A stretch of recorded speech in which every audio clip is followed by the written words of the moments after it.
So I read in scriptures this morning. I don't remember where exactly it was. I think it was First Timothy. It's just before First Timothy chapter 2 verse 4, or maybe 4 verse 10. I think it's 2 verse 4, where it says that God shall have all men to be saved, to be being saved, or something like that. Just before that, I read. Oh, I wish I could tell you the exact scripture. I was just trying to look it up, but I wanted to make a quick video before I start working today. I'm working. I'm painting. One of my skateboard homies runs a painting company, and he needs a lot of help, and so I've been working since Saturday. I'll be working through Friday, so I'm getting a lot of hours in. It feels really good to be working.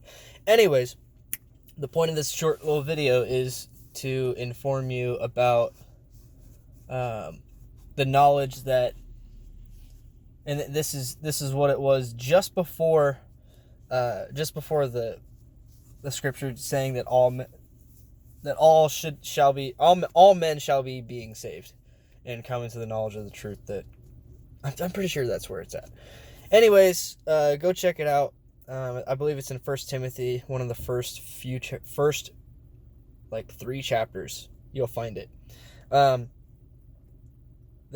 You guys might say this video is not very well organized or whatever. I don't care. I love you. I love the truth. And this truth right here, the scripture that I read this morning, I just opened my scripture and just bounced around a little bit till I saw something that caught my eye. And it happened to be right above something I highlighted in orange, which was when my dad and I went through the scriptures and highlighted all of the scripture that shows that all humanity will be saved. All of creation will be saved and is saved through Christ and what he has already done, what his faith has already accomplished.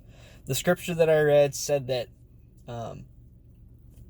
it is all creation is ideal and none is considered waste to God.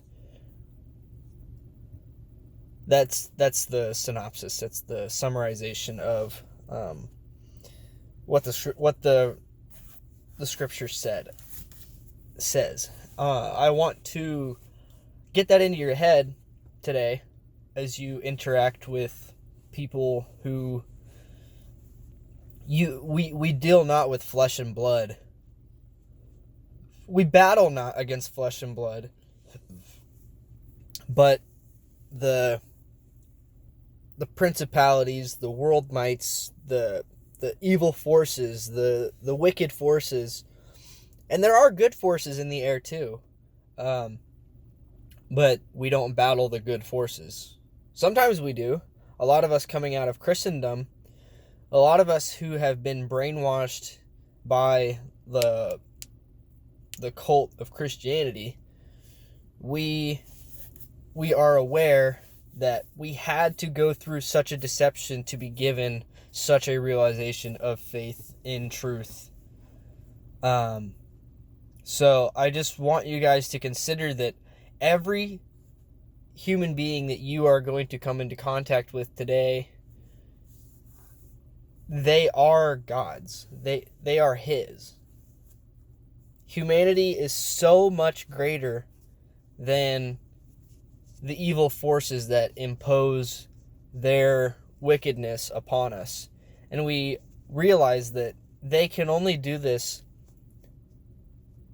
because God is willing that they would come against us. Another part of scripture that really stands out, as I said that, is if God is for us, who can be against us? I don't remember where that's at. It's in Paul's epistles. The most wicked, evil creature ever, Satan himself, will be reconciled to God.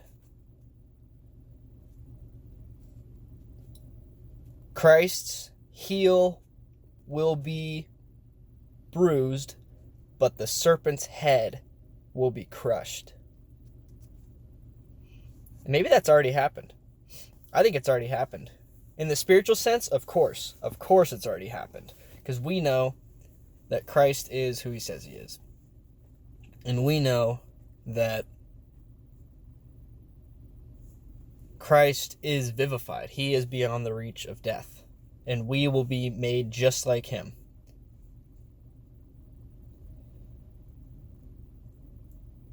There is nothing to gain in this world.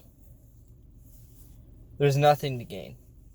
All we have already been given in spirit, and we are realizing it now in our mortal bodies. How much more will we be realizing the transcendent glory?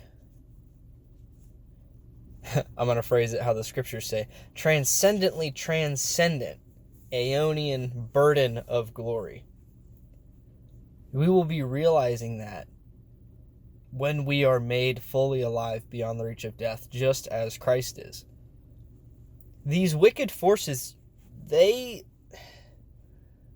have never been mortal, therefore they will never be immortal.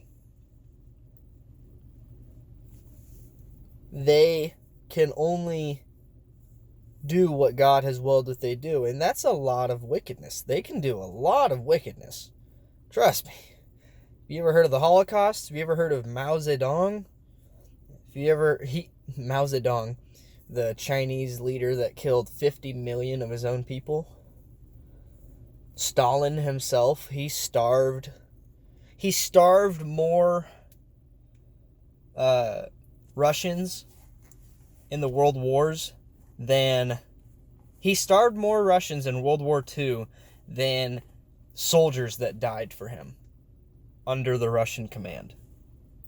Hitler, he stands out because he was from a small nation. Like, Germany was not a big nation at the time, especially. They were just so fucking determined, and also they were on methamphetamines. Like, he talk about like a religion. Nationalism is just about as evil as any religion. Nationalism is fucked up. It's really fucked up. I have been saying this for many, many years. I have no, as I see an American flag, I have no pride in being anything other than Christ's, than being his body. Because when I realize that I am one with the one who is one with the one living God, it's a lot of ones, but it's all one. When I realize that nationality does not matter, that every nation will fall, there is coming a time where there will be a one world government. It's scriptural. It's Babylon. Babylon is coming again. The whore of Babylon. The whore of Babylon. I don't think she's a literal being. It's just the idea of the world being one fucked up amalgamation? I don't even know. Amalgamation of the world and humanity getting exactly what it's always wanted, to be as sexually perverse as they've ever been, to be killing as they please, to be greedy as greedy could ever be. I mean, the Jews are just about as greedy as it gets. The World Bank systems, it's like banks are built into our national government. How many times has the USA, the United States of America, bailed out bankrupted banks? Bankrupted banks. That shouldn't even be a thing. That shouldn't even be a possible phrase, but it is. These banks are bankrupted. And who bails them out? Good old US of A. Who's helping you out when you go bankrupt? When you're struggling to find food to eat. Well, if you're like any decent person, you're probably not lording it over your neighbor. You're probably not begging everyone for help. I know a lot of people like me, and I guess I'm like a lot of people that God has purposed that I fucking hate asking for anything. I hate asking for anything. Like when I lost my job, when I was down in Florida and I was just pissing my time away, I had so many people be like, Seth, I'll help you out. And I'm just like, don't. Please don't. Because I'm so extreme to the point where if people offer me help, I don't ever want to become complacent. It makes me sick to think that I ever would be. Because I'm so thankful for everything.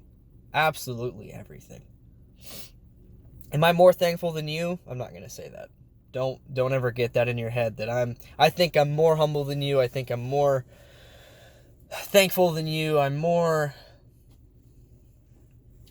godlike than you. No. Fuck no.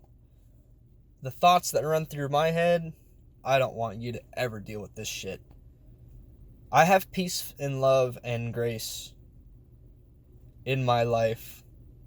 It might not seem like it. You guys saw my video a couple days ago, or a number of days ago, where I was crying, dude. I couldn't even muster the strength to say some of the words I wanted to say. I wanted to talk about how wicked this Eon was, and when I was there recording it, it hurt so much more than when I watched it back. When I watch my videos again, it's so much more peaceful to just be like, that's where I was and this is where I am.